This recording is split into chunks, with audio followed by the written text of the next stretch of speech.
എല്ലാ പ്രിയപ്പെട്ട സുഹൃത്തുക്കൾക്കും പുതിയൊരു ക്ലാസ്സിലേക്ക് സ്വാഗതം. നമ്മൾ ഇംഗ്ലീഷിലെയും മലയാളത്തിലെയും 2024 നടന്നിട്ടുള്ള ആ ഭാഗങ്ങളാണ് എന്ത് ചെയ്യുന്നത്, ദിവസേന പഠിച്ചു മാറ്റി പോകുന്നത്.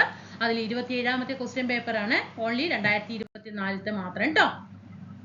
നമുക്ക് നിങ്ങൾ അറിയാത്ത കുറെ സിനോണിയംസും കുറെ ആന്റോണിയംസും ഒക്കെ പഠിച്ചിട്ടുണ്ടാവില്ലേ, അതൊക്കെ റിപ്പീറ്റ് ചെയ്തിട്ട് വായിക്കണം. വൺ വേർഡ് സബ്സ്റ്റിറ്റ്യൂഷൻ പഠിച്ചിട്ട് പോണം. ഓരോന്നും എന്ത് ചെയ്യാം, നല്ല രീതിയിൽ പ്രീവിയസ് ക്വസ്റ്റ്യൻ മനസ്സിലാക്കിയിട്ട് പോകാനായിട്ട് ശ്രദ്ധിക്കുക. ക്ലാസ്സിൽ ഇഷ്ടപ്പെടുകയാണെങ്കിൽ സബ്സ്ക്രൈബ് ചെയ്ത് സപ്പോർട്ട് ചെയ്യണം കേട്ടോ. അതുപോലെ ലൈക്ക് ചെയ്യണേ, ഷെയർ ചെയ്യണേ, അതുപോലെ കൂട്ടുകാർ കൂടിയിട്ട് ഷെയർ ചെയ്തിട്ട് സപ്പോർട്ട് ചെയ്യുക കേട്ടോ. അതുപോലെ തന്നെ ടെലിഗ്രാം ഗ്രൂപ്പിൽ ജോയിൻ ചെയ്യാം. നമുക്ക് ഫസ്റ്റ് ക്വസ്റ്റ്യൻ നോക്കാം. 91. ഇതിൽ മലയാളം ഇല്ല കേട്ടോ. Change the following direct speech into indirect speech. Select the correct answer from the options given. ഇവിടെ നോക്ക, ഇത് 27ാമത്തെ ക്വസ്റ്റ്യൻ പേപ്പറാണ്. 27 ക്വസ്റ്റ്യൻ പേപ്പറിലും ഏത് വന്നിട്ടുണ്ട്, റിപ്പോർട്ടർ സ്പീച്ച് എന്നുള്ള സംഭവം വന്നിട്ടുണ്ട്. അത്ര ഇമ്പോർട്ടന്റ് അതിന് കൊടുക്കുക കേട്ടോ. Drink plenty of water, the doctor said to me. അപ്പൊ എന്ത് വരും?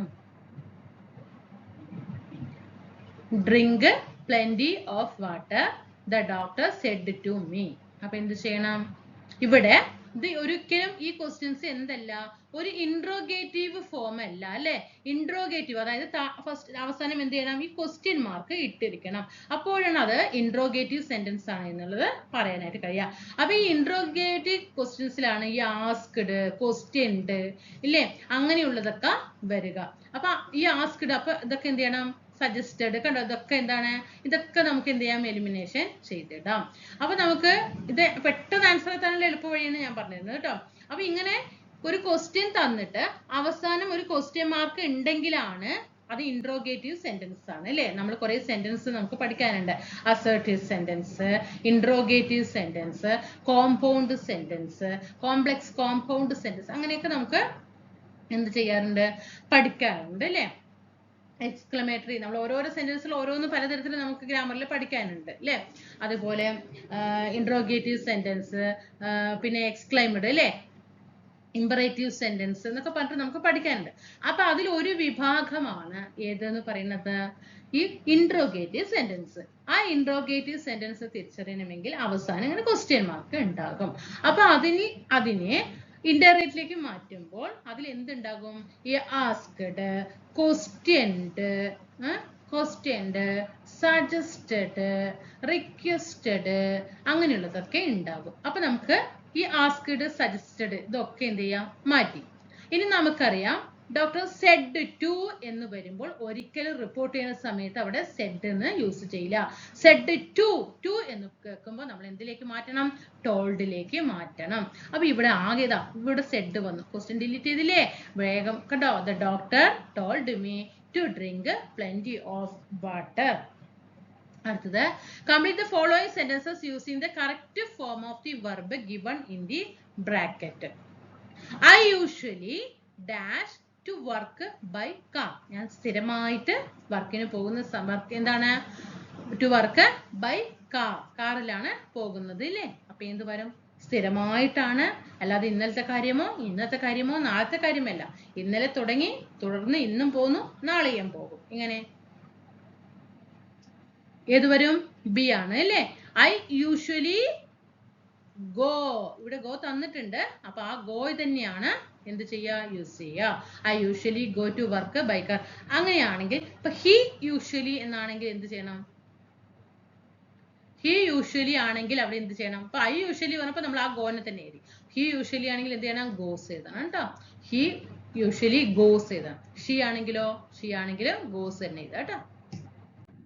അടുത്തത്, complete the following sentences by choosing the correct preposition. I heard an interesting program dash the radio this morning. ഇവിടെ ഏതാണ് പ്രിപോസിഷൻ യൂസ് ചെയ്യുക, I heard an interesting program dash the radio this morning. On ആണ്, program on the radio this morning. I heard an interesting program on the radio this morning. Complete the sentences by choosing the most suitable option. If you telephoned him, അല്ലേ, നമുക്ക് എപ്പോഴും very important ആയിട്ടുള്ള ഒരു area ആണ്. If you ടെലിഫോൺഡ് him, he എന്ത് വേണം, ഇവിടെ ടെലിഫോൺഡ് ആണ് അല്ലേ, വിളിച്ചു കഴിഞ്ഞു അല്ലേ? ഫോൺ വിളിച്ചു കഴിഞ്ഞ കാര്യമാണ്. അപ്പോ വിൽക്കം എന്ത് ചെയ്യണം?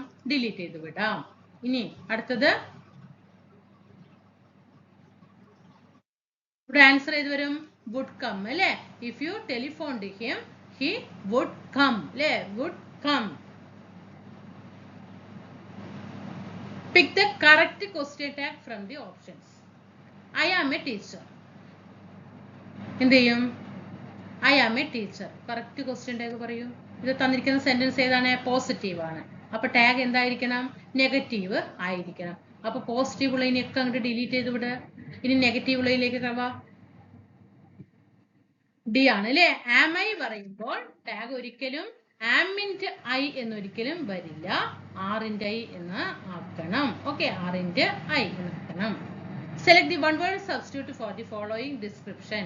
A person with long experience in a particular field. ആ വ്യക്തിക്ക്, ഒരു വ്യക്തിക്ക് ആ ഫീൽഡിൽ നല്ല എക്സ്പീരിയൻസ് ഉള്ള വ്യക്തിയല്ലേ. നമ്മൾ കഴിഞ്ഞൊരു എത്രാമത്തെ ക്വസ്റ്റ്യൻ പേപ്പറിലാണ്? 2 ക്വസ്റ്റ്യൻ പേപ്പറിന്റെ മുമ്പുള്ള ഒരു ക്വസ്റ്റ്യൻ പേപ്പറിൽ പറഞ്ഞു അല്ലേ? ഒരു ക്ലാസ്സിൽ നന്നായിട്ട് പഠിച്ച് മാർക്ക് വാങ്ങുന്ന കുട്ടിയെ നമ്മൾ എന്ത് പറയും എന്ന് പറഞ്ഞു അല്ലേ? അപ്പൊ അതിനെ എന്നും ആ കുട്ടിയെ മാർക്ക് വാങ്ങിക്കുന്ന കുട്ടിയാണ്. അപ്പൊ ആ കുട്ടിയെ അങ്ങനെ എങ്ങനെയാണ് പറയുക? അതേപോലെ തന്നെയാണ് long experience in a particular field. ഇതാണ് വെറ്റീറൻ അല്ലേ? വെറ്റീറൻ. അടുത്തത് substitute the antonym of the underlined word in the sentences two. അത് വേണ്ട. ഓക്കെ, ഇവിടെ റിവീലിന്റെ ഓപ്പോസിറ്റ് ആണ് ചോദിച്ചിരിക്കുന്നത്. ഇവിടെ ക്വസ്റ്റ്യൻ വായിക്കൂ. The principal's decision to reveal the confidential information shocked every room അല്ലേ? പറയൂ. റിവീലിന്റെ ഓപ്പോസിറ്റ് ആണ് ചോദിച്ചിരിക്കുന്നത്. റിവീൽ എ ആണ് കേട്ടോ. ഹൈഡ് ആണ്. റിവീലിന്റെ ഓപ്പോസിറ്റ് എന്താണ്? ഹൈഡ്. അടുത്തത് choose the correctly spelled from the word the option. ഇതിലെ കറക്റ്റ് സ്പെല്ലിംഗ് ആയിട്ടുള്ള വാക്ക് ഏതാണ്? ലീഫും ബിലീവും ഡിസിപ്ലിനും റിസീവും ഒക്കെ തന്നിട്ടുണ്ട്. ഏതാണ്?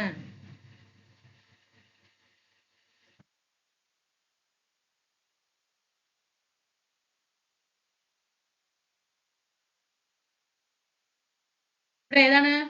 റിവീലിന്റെ അർത്ഥം മനസ്സിലായിട്ടുണ്ടല്ലോ അല്ലെ നിങ്ങൾക്ക്? എന്താണ് നമ്മൾ ഒരു കാര്യം വെളിപ്പെടുത്തുക എന്ന് പറയുന്നതേ. അപ്പൊ അതിനെ വെളിപ്പെടുത്താതെ ഹൈഡ് ചെയ്ത് വെക്കണേനെയാണ് കണ്ടോ? ആരും അറിയാതെ ഹൈഡ് ചെയ്ത് വെക്കുക എന്ന് പറയില്ലേ? അപ്പൊ റിവീല് പറയുമ്പോ വെളിപ്പെടുത്തുക, അതിന്റെ ഓപ്പോസിറ്റ് ഹൈഡ് ചെയ്യുക. അപ്പൊ ഇതിന് താഴെ തന്നിരിക്കുന്ന പറയൂ സ്പെല്ലിങ് ഏത് വരും? കറക്റ്റ് റിസീവ് ആണ് അല്ലേ? റിസീവ് ആണ് കറക്റ്റ് സ്പെല്ലിങ് കേട്ടോ. അതാണ് റിസീവ് സ്പെല്ലിങ്. RECEIVE. അടുത്ത replace the underlined word in the sentences with a suitable phrasal verb the same the meaning. Cancelled, cancel ചെയ്തു അല്ലേ? The football match had to be cancelled. എന്ത് നമ്മൾ എത്ര ക്ലാസ്സുകളിൽ പറഞ്ഞാണ് ക്യാൻസൽ ചെയ്തു എന്നുള്ളതിന് കറക്റ്റ് ഫ്രേസൽ വെർബ് ബി ആണല്ലേ? കോൾഡ് ഓഫ് അല്ലേ? കോൾഡ് ഓഫ് അല്ലേ? Cancelled. Choose a word with the correct prefix that means not to complete the sentences. Not എന്ന മീനിങ്ങിൽ വന്നിട്ട് അതിന് എന്ത് ചെയ്യണം? പ്രിഫിക്സിലേക്ക്, കറക്റ്റ് പ്രിഫിക്സ് ഫോർഡിലേക്ക് മാറ്റുക. കറക്റ്റ് നോട്ട് എന്ന മീനിങ്ങും വരണം. The weather was so dash that we decided to stay indoors. എന്ത് വരും? അൺപ്ലഷറബിൾ ആണോ, അൺപ്ലസന്റ് ആണോ, ഡിസ്പ്ലഷറബിൾ ആണോ, അൺപ്ലസന്റ് ആണോ? നോട്ട് എന്ന മീനിങ്ങില് ഡി ആണല്ലേ? അൺപ്ലസന്റ് ആണല്ലേ? അൺപ്ലസന്റ് നമ്മൾ ഇങ്ങനെയല്ല യൂസ് ചെയ്യുള്ളൂ. അൺപ്ലഷറബിൾ നോ, അൺപ്ലസന്റ് അല്ലേ? Unpleasant okay. ഇവിടെ നമ്മൾ പെട്ടെന്ന് നോക്കിയിട്ടില്ലെങ്കിൽ പണി കിട്ടും. കാരണം എന്താണ്? ഇവിടെ കണ്ടോ അൺപ്ലസന്റ് 2 ഓപ്ഷനിലും അൺപ്ലസന്റ് ആണ്. പക്ഷേ അതിന്റെ സ്പെല്ലിങ് കണ്ടോ? പെട്ടെന്ന് നമ്മൾ ഓപ്ഷൻ സിയിലേക്ക് എഴുതും. അൺപ്ലസന്റ് കണ്ടോ? സെന്റ് ആണ്. പക്ഷെ കറക്റ്റ് അൺപ്ലസന്റ് എങ്ങനെ എഴുതാ? യെസ്, എ ആണ് അല്ലേ? എ ആണ്. ഇവിടെ ഇ ആണ് വന്നിരിക്കുന്നത്. അതാണ് ഇവിടെ വ്യത്യാസം. അപ്പൊ അൺപ്ലസന്റ്. ഓക്കെ ആണല്ലോ അല്ലെ? അപ്പൊ നമുക്ക് ഇതില് 3 ക്വസ്റ്റ്യൻസ് ആണ് ഇതിൽ പരിചയപ്പെടാനുള്ളത്. നമുക്ക് എന്ത് ചെയ്യാം? അടുത്ത ക്ലാസ്സിൽ അടുത്ത ക്വസ്റ്റ്യൻ പേപ്പറായിട്ട് കാണാം.